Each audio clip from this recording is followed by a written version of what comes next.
దేవునికి స్తోత్రం. యేసుక్రీస్తు నామములో మీ అందరికీ వందనాలు. మనం దేవుని వాక్యమును ధ్యానం చేద్దాం. మత్తయి సువార్త 1వ అధ్యాయము 21వ వచనము. ఆయన యొక్క కుమారుని కనును తన ప్రజలను వారి పాపం నుండి ఆయనే రక్షించును గనుక ఆయనకు యేసు అని పేరు పెట్టుదు అని. దేవుని స్తోత్రం. ప్రభునందు ప్రియమైన వారలారా, యేసుక్రీస్తు మనల్ని రక్షించుటకు నరావతారిగా వచ్చినాడు. ఏ మనిషి కూడా నశించిపోవటం దేవునికి ఇష్టం లేదు. అందరూ కూడా తన ప్రియుని ద్వారా రక్షింపబడాలని, పరలోక రాజ్యం చేరాలని యేసయ్య మన కోసం ఈ లోకానికి వచ్చాడు.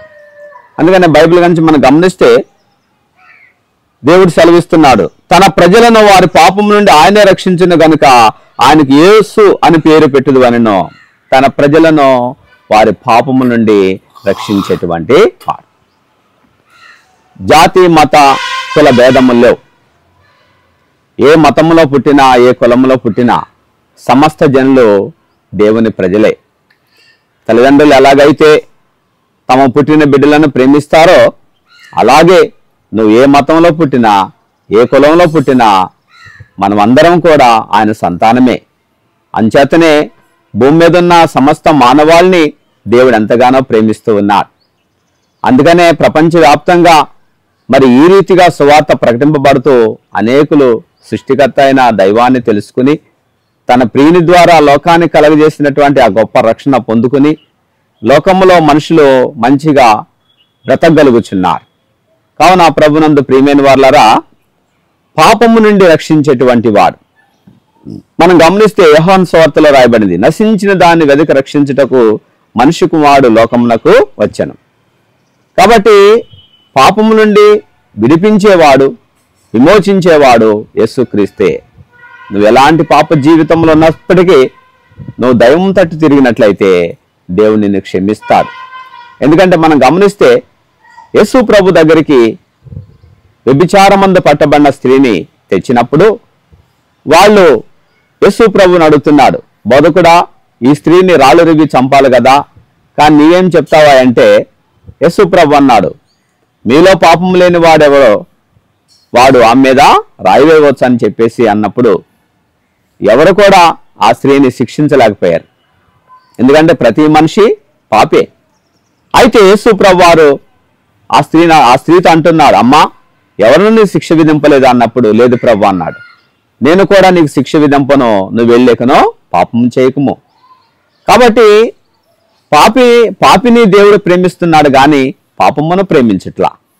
కాబట్టి ఈ పాపి రక్షింపబడాలంటే దేవుని తట్టు తిరగాలి, దేవుని యొద్దకు రావాలి.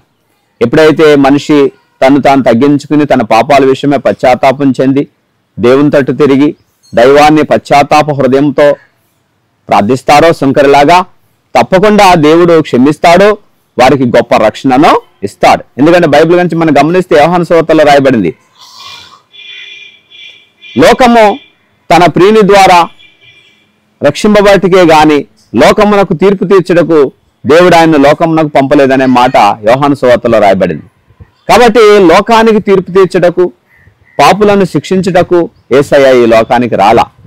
పాపిని వారి పాపం నుండి విమోచించటానికి, వారి పాపం నుండి విడిపించటానికి, మనిషిని క్షమించి రక్షించటానికి, మనిషిని తన ద్వారా పరలోక రాజ్యంలో చేర్చుకోవటానికి యేసయ్య ఈ లోకమునకు వచ్చినాడు.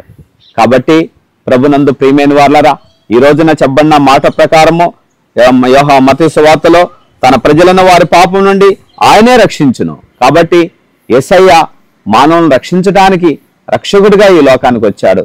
కాబట్టి ఎప్పుడైతే నువ్వు తగ్గించుకుని యేసయ్య తట్టు తిరిగి యేసయ్య వద్దకు వస్తావో, పశ్చాత్తాప హృదయంతో దైవాన్ని ప్రార్థిస్తావో, తప్పకుండా దేవుడు నీ పాపాలను క్షమిస్తాడు, నీకు గొప్ప రక్షణను అనుగ్రహిస్తాడు. దేవునికి స్తోత్రం. దేవుడి పరిశుద్ధ మాటలు దీవించును గాక. ఆమెన్. ప్రార్థన చేసుకుందాం. మహాపరిశుద్ధ ప్రేమ గల తండ్రి, ప్రియ ప్రజలతో మాట్లాడిన మాటలను బట్టి వందనాలు. మీ యొక్క కుమారుడైన క్రీస్తు ద్వారా లోకాన్ని కలుగజేసేటువంటి ఆ గొప్ప రక్షణను ప్రతి వారు పొందుకోవాలని ఆకాంక్షిస్తున్నారు నాయన.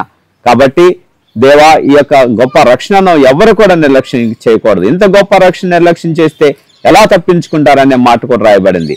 కాబట్టి ఉచితముగా ఇచ్చేటువంటి గొప్ప రక్షణను పొందుకొని మీలో జీవించే గొప్ప మహద్భాగ్యాన్ని మీ ప్రజలకు మీరు దయచేసి మహిమ పొందమని యేసు నామములో అడిగి ప్రార్థించున్నాం. ఆమేన్.